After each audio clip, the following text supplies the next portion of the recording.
so I was enjoying a personal pastime activity watching vintage NBA games on YouTube, more specifically the 1993 playoffs, Bulls vs. Hawks, Game 3. It was at the 30-minute 21-second mark that I heard the venue's keyboard organ play a familiar Zeppelin number. Now and it's 34-33 in favor of Atlanta. He hit that same shot down the stretch against the Charlotte Hornets. Ball game the Bulls eventually lost.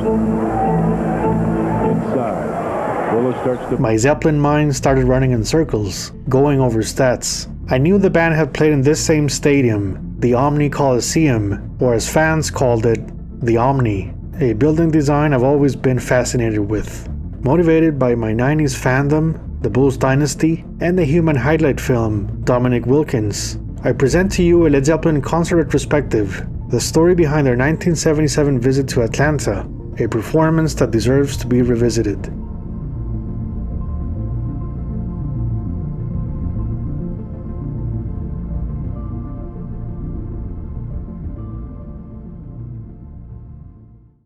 The journey begins in the late 60s, with real estate developer Tom Cousins purchasing the St. Louis Hawks, one of the NBA's teams that had many homes before moving to Atlanta. There was one problem: the city didn't have a big enough arena to host such games. Led Zeppelin paid their first visit to Georgia on July 5th for their electrifying Atlanta Pop Festival appearance. In the meantime, Tom Cousins acquired rights over a piece of land in the city and decided it was a good spot for construction. Like most American venues being built in the early 70s, this was primarily financed by the city, in this case the city of Atlanta, thanks to negotiations between public and private parties as a way of revitalizing the economy. The Omni complex included several buildings to be developed, including the Omni International and former CNN headquarters, the CNN Center. Construction for the Omni Coliseum began in April 1971, just as Led Zeppelin recorded their Paris theater concert that we know as BBC Sessions CD number 2. Meanwhile, the Atlanta Hawks played at Georgia Tech's Alexander Memorial Coliseum. The Omni faced pressure to be completed in time, even as late as January 1972, after Tom Cousins purchased another team, an expansion NHL franchise, the Atlanta Flames. Against all odds, the Omni Coliseum hosted its first game, Flames vs. the Buffalo Sabres, on October 14, 1972, just 4 days after Led Zeppelin finished their second and final Japanese tour. The Atlanta Hawks played their first basketball game at this venue the next day, October 15th, against the Knicks, with a winning score of 109-101. A big chunk of steel by day, a spaceship at night. The Omni had a one-of-a-kind design with its roof similar to an upside-down egg crate. Naturally, the stadium's seating configuration became its logo. The exterior materials were made of weathering steel, which is pretty much covered in rust, and the idea was to have the rust become a protective seal for longevity. Did it work? No. As Megadeth would say, rust in peace. Atlanta's humid weather was the venue's biggest rival, turning rust into holes throughout the structure, leaks, and Omni problems. There were no private boxes and the shower rooms were outside the locker rooms. But despite this, the 16,000-seat stadium was a popular destination, sustaining great attendance records throughout the 70s. As expected, the Omni quickly rose in popularity for artists and concerts that celebrated the power of music. That and personal lifestyle choices in the parking lot, inside the venue, and maybe an after party later. In 1972, Cat Stevens played on October 30th and Elton John with opening band Family in November. 1973 saw 63 shows, including Neil Young in January, Santana and Alice Cooper in March, the Beach Boys with headliners Bruce Springsteen and Mother's Finest, Sonny and Cher in April, Jethro Tull in May, the Allman Brothers with guests the Marshall Tucker Band on June 2nd, and Deep Purple on the 14th. Elvis Presley played 4 nights, June 21st, 29th, 30th, and July 3rd. Yep, that's Elvis with then Governor Jimmy Carter. Three Dog Night with special guest T-Rex played on July 29th, Grand Funk Railroad on August 9th, Roberta Flack, Donny Hathaway, and Gladys Knight on September 16th, the Moody Blues on November 6th, an odd pairing of Focus and the Spencer Davis Group on the 18th, and a classic rock double feature of The Who with special guest Leonard Skinner. The Grateful Dead closed the year with a big jam on December 12th. Why didn't Zeppelin play the Omni in '73? Well, ticket demand for them was almost triple, with 40,000 fans attending their May 4th show some 2 miles south at the Atlanta Fulton County Stadium, setting an Atlanta attendance record at the time.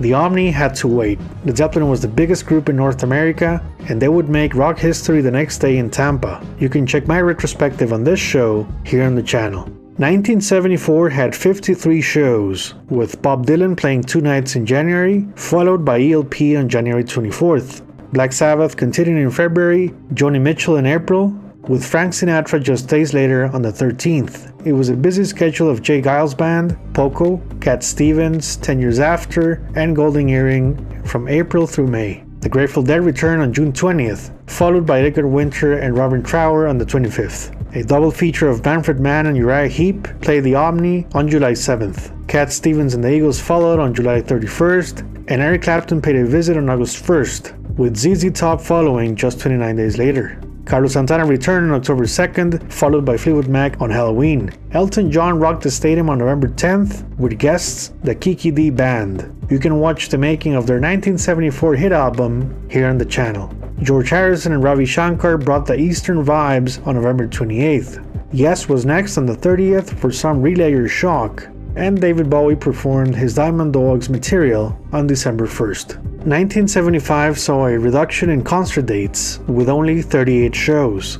Jethro Tull in January, followed by Grand Funk's return to Atlanta on February 1st. Elvis Presley played 3 nights, April 30th, May 1st, and May 2nd, to excited fans. He was the king, no question. Leonard Skinner returned for a July 5th show, followed by the Stones on the 30th for their Tour of the Americas 75. ZZ Top and the Allman Brothers were next for September, and October 5th saw a triple guitar crunch attack of the Faces, Jeff Beck himself, and Aerosmith on the 19th. The Who rocked the stage on November 24th, and Kiss played a December 5th show, with one of the opening acts being Rush on their Caress of Steel tour. There were plans for Led Zeppelin's return to Atlanta on August 31st, 1975, but once again at the big stadium. However, plans for Atlanta Stadium were scrapped due to Robert Plant's car accident and subsequent recovery into presence mode. While Zeppelin was off the road for 1976, the Omni hosted 46 shows including Deep Purple, Rory Gallagher himself, the great Rory Gallagher, and Nazareth on February 3rd. David Bowie went Isolar in March, Bad Company with opening act Kansas took the stage in April, and Paul McCartney and Wings arrived on May 19th to play their massive hits to a very wild crowd that almost turned violent. Yes came back to the Omni on June 3rd, while Elvis Presley hosted another set of 3 shows, June 4th through the 6th. This was the King's Playground. The Eagles and Fleetwood Mac joined forces on July 3rd for a summer-winning combo. Elton John followed with 2 nights, July 16th and 17th at the Omni, in louder than Concord vibes. Jethro Tull was next on the 29th, and more names followed through December, including the Marshall Tucker Band, Jimmy Buffett, Jefferson Starship, Dr. Hook, and a 4th Elvis appearance on December 30th. And then came 1977, the year of our Led Zeppelin concert in question. Their massive North American tour comeback had to be postponed due to Robert catching tonsillitis. And as you can see, Atlanta was one of 16 cities whose dates were rescheduled. The Omni was to take place on May 21st, with news reports letting concertgoers know they had to wait at least a month before tickets for Atlanta went on sale. Original itinerary plans had the Omni right after Birmingham, Alabama, scheduled for May 20th. In the end, Atlanta's May 21st date was scheduled for April 23rd, after they had to use the May 21st date for the Summit Houston, as the Rockets ended their NBA playoff run on May 17th. Philadelphia beat them 4-2 in the series. Numbers would switch as Philly lost 2-4 to the Portland Trail Blazers. The Atlanta Hawks didn't make it to the 1977 playoffs. So what was the Omni's concert calendar that year? British Giants Queen kept growing exponentially with their A Day at the Races tour, playing Atlanta on February 21st with opening act Thin Lizzy. Freddie Mercury, Brian May, John Deacon, and Roger Taylor quickly got their piece of the action as one of the premier rock and roll acts. 6 more shows followed before Zeppelin's turn with names such as Rush, REO Speedwagon, Blue Oyster Cult, Electric Light Orchestra, and America in the middle of their tour that would be captured for their December 1977 release. Tickets for Led Zeppelin went out for sale in March and were sold out in 4 hours. The band was scheduled to perform on Saturday, April 23rd, right after 2 massive and somewhat chaotic shows at Cincinnati's Riverfront Coliseum. They had 3 days off before heading out to Atlanta, thanks to a canceled show April 22nd at University of Dayton, Ohio. Fun fact, Cincinnati's Riverfront Stadium was designed by the same people who worked on the Omni Coliseum. Enough rest was a good thing for our British quartet heroes, 12 concerts into their long 44-day journey of 1977. Early stages of their April 1977 leg were a bit shaky as they were finding momentum while dealing with the enormous pressure and crowd insanity at every venue they performed. Nevertheless, when they were on, the song remained the same: vital, potent, absolute. Now for some controversy. There was an April 23rd news report from Atlanta about an arrest at Hartsfield International Airport. The man was identified by the police as Robert Plant and was charged with public drunkenness and alleged possession of a knife. He was found in a wheelchair, apparently unconscious, and had to be woken up. Things got nasty and violent, allegedly. We know Robert was in a wheelchair following his 1975 accident until early 1976. But this doesn't quite add up, as he was able to walk by 1977, with the occasional assistance of a cane. The article stated that the alleged Robert Plant was sent to the city jail and paid a $75 fine for his release. It's also mentioned a radio station, WQXI, where Plant allegedly claimed his innocence, saying he had been harassed and detained under false pretenses, allegedly. The strange thing is that Robert didn't mention this incident at the Omni concert, and I haven't found this radio interview anywhere. Now, this was most likely to have happened on April 22nd, and frankly, I don't think Peter Grant would have let this escalate the way it did. But that's the story Atlanta newspapers ran. The April 23rd set list was the typical stuff for that month, with the glaring omission of Whole Lotta Love, which didn't become a regular number until midway through May. Second Encore, Trample Underfoot, was played for the 6th time on tour. This was pretty much the same set list from the Pontiac Silverdome show, which you can check my retrospective here on the channel. Outfit selection for Atlanta reprised the average choices for 1977, except Bonzo, who chose a groovy-looking wife beater worn for the 2nd time after opening night in Dallas on April 1st. It made 8 more appearances on tour. Atlanta 1977 became an extra special date after a 2024 release of a precious 8 film footage, which you can check on Led Zepp Film's fantastic YouTube channel. Clocking in at 6 minutes, it features bits and pieces from at least 5 songs from that evening's performance, filled with iconic stage moments that put into perspective the epic proportions of this tour, with John Bonham, the brightest star, concert MVP. It has to be said, 1977 was probably his best concert series, a mix of technique, strength, and musicality to his playing. He was the soul that kept the machine going, and you can see his leadership in action. Jimmy Page seemed to float, moving through rhythm like a wizard. Robert Plant back on his feet, a commanding presence in sync with the guitar. John Paul Jones, ever so wise, keeper of harmony, his character, the perfect fit. Also noticeable are the huge stage lights that probably made temperatures up there quite the battle of 70s sweat, 70s stamina, and 70s performance and stimulants, provided by their tour physician, of course. Rock and roll needs a good doctor to keep these guys healthy. I am sure it was prescription medication and vitamins and, vitamins. Now, there are some bootlegs for April 23rd on the internet. While the sound quality is not great, and I warn you, it can get a bit rough in places, Atlanta has many highlights that I deem relevant to analyze. There was an inspired and positive state of mind, which we can hear on many tracks. This was not an off night by any means. Whether you're new to this or if you heard it before, sit back and let me share my audio summary and audio remix of the 13th show of the tour, the same day as Elvis Presley's last ever visit to Centennial Hall, Toledo, Leonard Skinner at Louisville Gardens, and the Grateful Dead at Springfield's Civic Center. Oh yes, and the day John Cena was born in Massachusetts. John Cena!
Things are starting to hot up now. At this point in the show, we bring to your attention the focal point of one of the greatest drummers that England's ever had, and ever will have. The finest man who hit us down on drum school, my good brother, John Marlon, over the top!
Led Zeppelin packed their bags north for Louisville, Kentucky for their next show, scheduled April 25th. So who else played the Omni for the remainder of 1977? The venue was sold to Ted Turner in 77, thus the CNN tentacles were a part of the stadium now. Pink Floyd's Animal Tour saw its third US concert on April 26th, just 3 days after Led Zeppelin. Fleetwood Mac played a June 1st date followed by the Eagles, 18 days later with a 2-night series. Emerson & Palmer followed with a June 23rd performance where some famous shots were taken. One of the greatest bands of the 70s in full force. Yes is Going for the One tour landed on Atlanta on August 25th for an almost 2-hour set of progressive rock madness. Peter Frampton followed with 2 nights promoting his controversial I'm In You album. The Omni received additional visits from Tom Jones, Crosby, Stills & Nash, Rod Stewart wearing red, aka Red Stewart. Queen returned for a second date the same year, this time pushing their News of the World to the world. Kiss came back for a Live 2 frenzy on December 30th. It was a full stage show announcing the theatrics and spectacle of years to come. A New Year's show followed on the 31st with Ted Nugent and Golden Earring as opening act.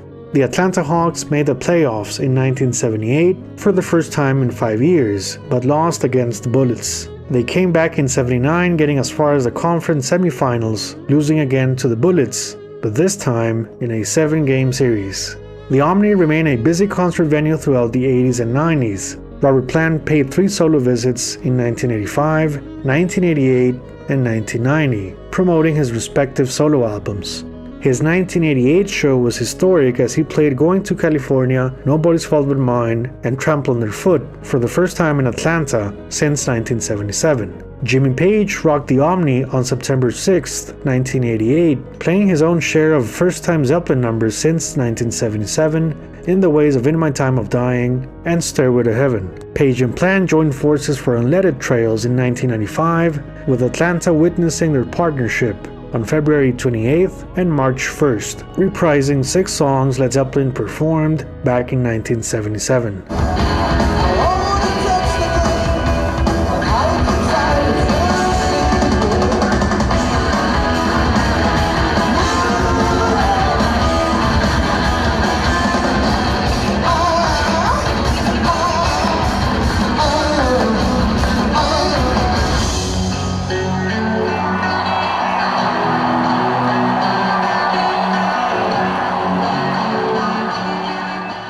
Then it was over for the Omni on July 26, 1997. 20 years of maintenance problems as well as the building not offering enough amenities and accommodations against new arenas across the nation made demolition plans inevitable. The Atlanta Hawks had to find temporary homes to play their next couple of NBA seasons. The Omni Coliseum collapsed, gone with it the tangible memories of events that shaped Atlanta's collective consciousness. Finite existence, just like the human condition, omnipresent, impossible, just the moments we can enjoy and through history paint the big picture of society. For a day in April, Led Zeppelin became a part of Atlanta, and their music never left. Dominic Wilkins was the human highlight film. Led Zeppelin were the alien highlight band. I hope you enjoyed this retrospective and stay tuned for the next Zeppelin adventure. Bye bye.